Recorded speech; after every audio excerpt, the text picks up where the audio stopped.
هل هل تذكرون تلك المروحة؟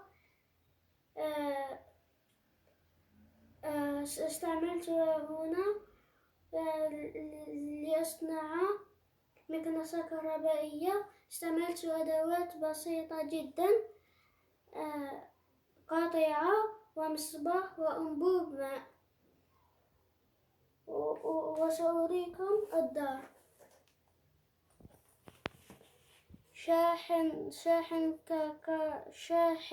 12 فولت، مقاطعة ومصباح 3 فولت، لأن الشاحن يحرق المصباح، لذلك توصلته بالقاطعة. وهنا مروحة، وها هو شاحن 12 فولت. والآن سأريكم كيف يعمل.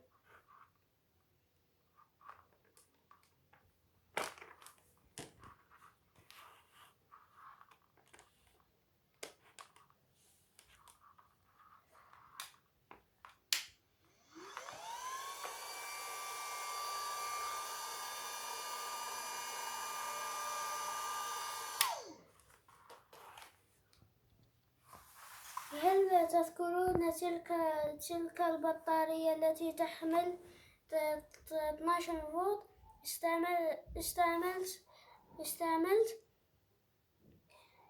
استعملت قاطعة ومصباح كهربائي، وحولته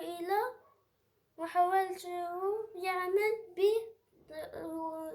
ب 12 فولت.